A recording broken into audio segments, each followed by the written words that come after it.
The West has to keep going full speed in the current direction, says Yoshiko Herrera, a political scientist who studies Russia at the University of Wisconsin. Right now is not the time to let up on pressure. At the same time, Washington and its allies need to think more carefully about their end game. Military aid and sanction are powerful tools, but neither of them is likely to cause Putin to give up on his design on Ukraine wholesale. Instead, West needs to develop a clear strategy for ensuring that its effort have the desired political effects in Moscow, which starts by openly laying out the condition under which the sanctions will be removed. It could not be more important for Washington to get the right on the one hand. The war in Ukraine is already causing massive suffering. A successful Russian invasion could destabilize Europe for generations. On the other, an overly aggressive response like a no fly zone would be nearly certain or trigger a broader war between the US and Russia. Threading the policy needle here will be hard. It means punishing Russia while simultaneously talking with it directly, both to ensure against accidental escalation to the clearly communicate the aim of Western sanctions. The US and its allies have to try to strike this balance. The alternatives are too hasty to contemplate. The US can help save Ukraine without sending its troops so far. The West anti Russian efforts have proven strikingly effective. When we think and see on the military side, weapon systems manufactured and provided by the US and Europe have played a vital role in blunting Russia's advance. The Javelin anti tank missiles, for example, is a lightweight American made launcher that allows one or two Ukrainian infantry soldiers to take out a Russian tank. Javelins have given the outgunned Ukrainians a fighting chance against Russian armors, become a popular symbol in the process. A figure called Saint Javelin, a woman depicted in the style of an Eastern Orthodox icon carrying a missile launcher, has become an image of resistance among some Ukrainians. The third reason, the basic reason for Ukraine and Russia war. Russia has warned that the oil price may soar to $300 per barrel and it might close the main gas pipeline to Germany if the West halts oil imports over its invasion to Ukraine. The oil price soared to the US went forward with the import ban. The main point, Ukraine mineral reserves. We just learn about the Ukraine importance to the world. The position the European and the world ranking is reserves of uranium ore are the first in Europe. Point number one. Point number two, titanium ore reserves are second in Europe and 10th in the world. Third, the world's second largest manganese ore mining reserves 2.3 billion tons, accounting for 12% of the world reserves. Point number four, the world's second largest iron ore reserves 30 billion tons. Mercury mining reserves are second in Europe.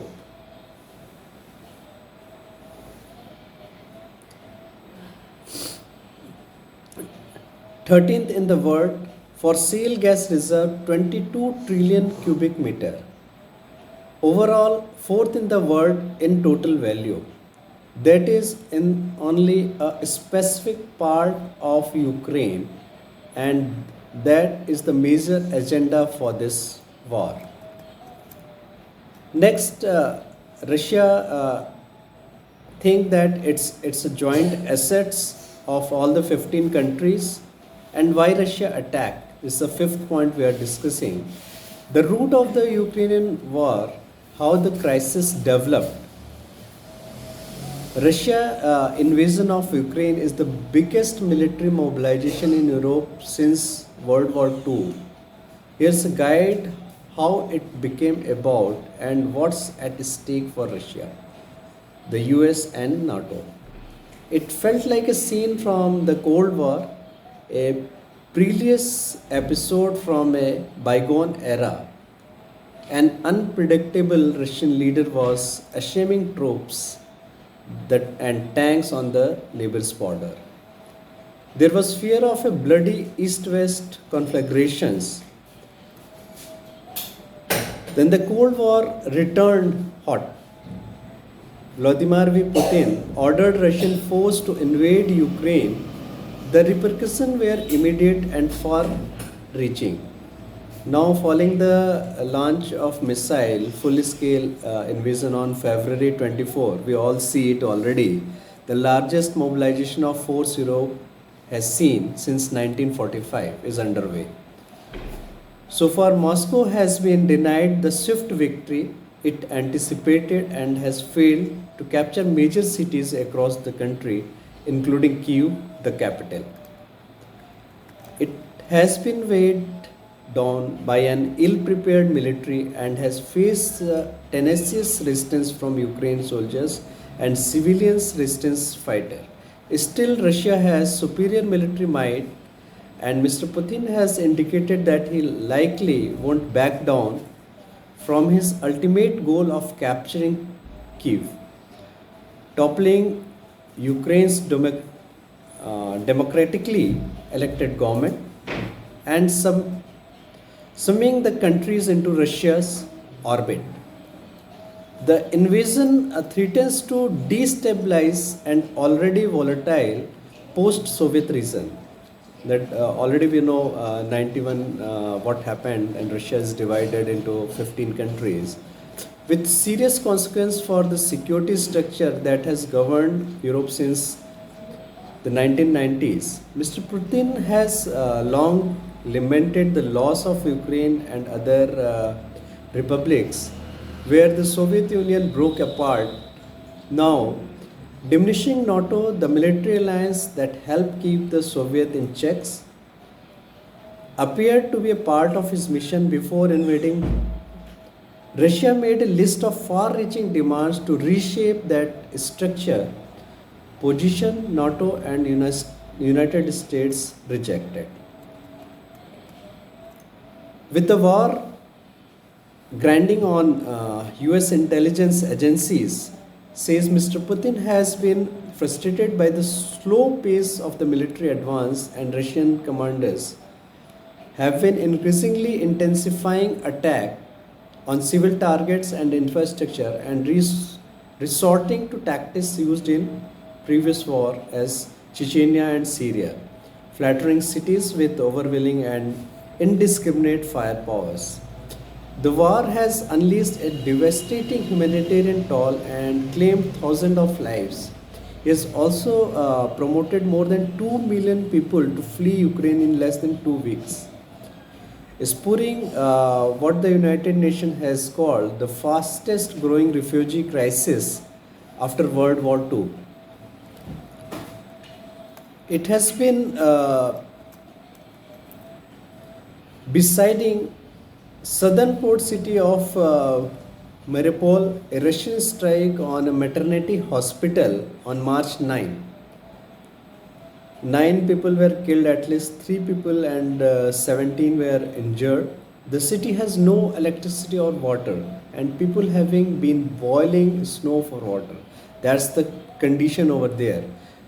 Felling trees to burn for heat and digging trenches to accommodate the city's mounting number of bodies. Very, very negative time is going on over there in Russia.